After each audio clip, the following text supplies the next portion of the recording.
And I thought that we are doing a disservice to the people if we don't tell them what is going on. And animal agriculture has such a huge impact on climate change, and it's not being addressed at all.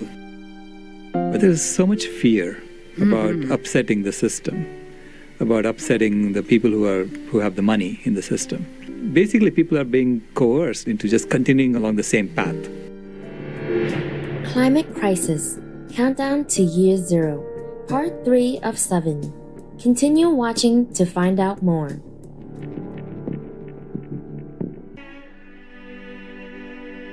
Welcome to Part 3 of our 7-part series featuring the illuminating documentary Countdown to Year Zero.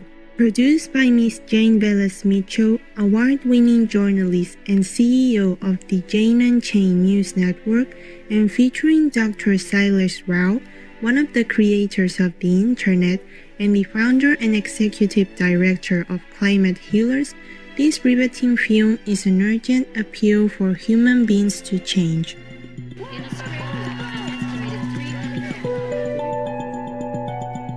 Warning, you might find the content herein disturbing, but the truth must be revealed. In our previous episodes, we learned that if we continue at our current rate of environmental destruction and global warming, we will destroy the Earth by the year 2026.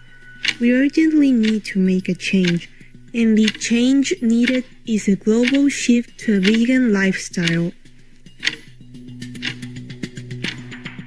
On today's program, we'll continue watching Countdown to Year Zero as Ms. Velez-Mitchell asks Dr. Rao how humanity will make the shift from eating meat to veganism. You're one of the founders of the Internet, one of the creators of the Internet, and you then began working with Al Gore. What happened? Why did you leave him? He didn't want to talk about animal agriculture at all, and I thought that we are doing a disservice to the people if we don't tell them what is going on. And animal agriculture has such a huge impact on climate change, and it's not being addressed at all.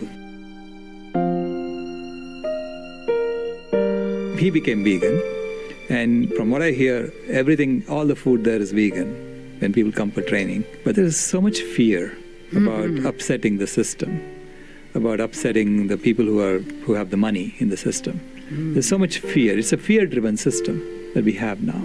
Basically, people are being coerced into just continuing along the same path. You're also one of the people behind two incredible documentaries, Cowspiracy and What the Health. Processed meat has officially been determined by the World Health Organization to be cancer-causing.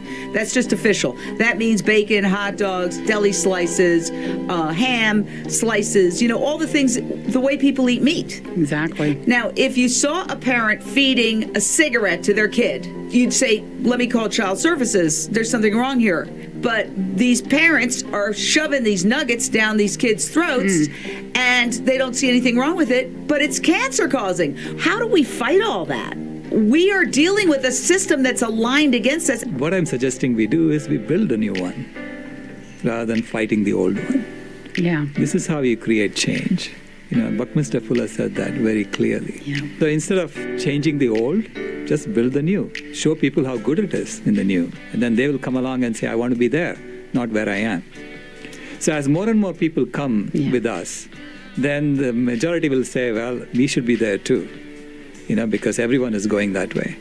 So it becomes like a trend. And so we are a herd animal, we just go along with the herd. Gandhi has shown that one person can make a difference, make a huge difference. The pig trial has increased awareness about the individuality and suffering of pigs going to slaughter, and the imperative of going vegan and not looking away when an animal is in need. But we need to go further. The law needs to recognize pigs and all animals as persons, not property. Pigs should not be given the degrading status of property. They are someone. They have feelings. They're sentient. They're self-aware. They have complex personalities, just like you and me, just like dogs. I hope this case encourages more people to bear witness at a slaughterhouse in their community. In fact, I think he's shown that it's only through a few people that all changes happen. It isn't groups of people. It's just one person makes this unreasonable stand and says, no, I don't want this to happen anymore. I want to change this. And then people start coalescing around the person. Use the life that you have to create a world where compassion, tolerance, and equality are no longer considered extreme or militant, but are instead the foundations and baseline for a just and fair society. So this is really how all change happens. So Gandhi did that in India 100 years ago, and now he tried to create a system of normalized nonviolence too. But in his case, he really didn't have all the tools and technologies that we do today. Ryuji Chu, a social media influencer, you wanted to talk about that. If you look at what's happening today, and you look at who kids are looking up to, the next generation, they're looking up at social media influencers. They're looking up to people who just put out content on the internet. I'm a hip-hop artist, social entrepreneur, creative activist. I've been vegan for almost 2 years now. In 2 months, dropped 20 pounds. My blood pressure went all the way in the green. My mental health, my spiritual health, I just felt so much cleaner. So sometimes you'll see people who are famous on the internet. These are not traditional media celebrities. These are social media influencers. Hi, my name is James Aspey. I'm a vegan animal rights activist from Sydney, Australia, well known for taking a year-long vow of silence for the animals. You can check out his videos on YouTube.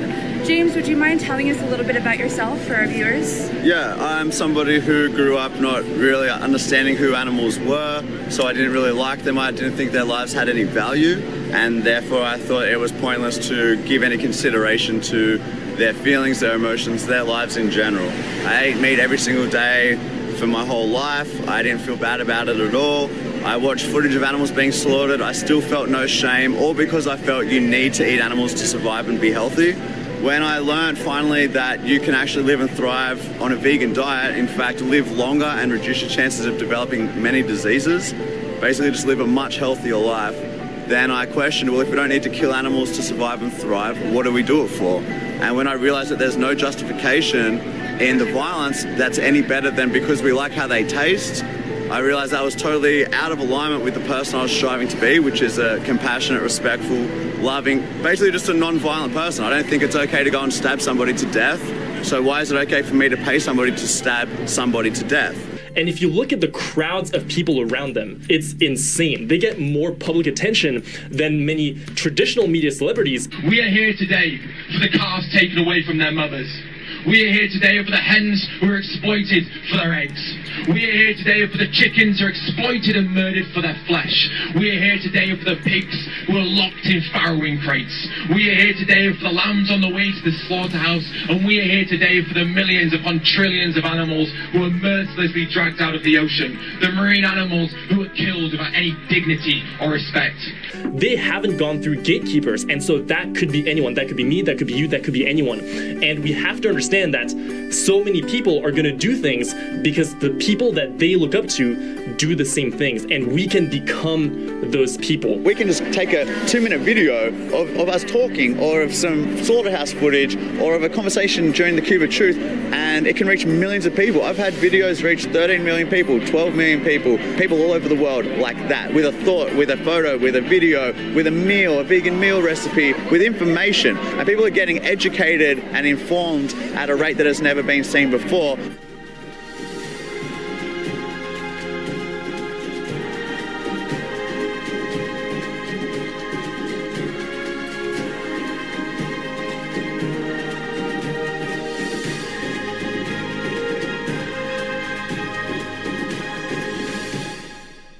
How interesting to understand that by using social media, even an ordinary person can help accelerate the shift to veganism. For more information on the documentary, please visit janeandchain.com.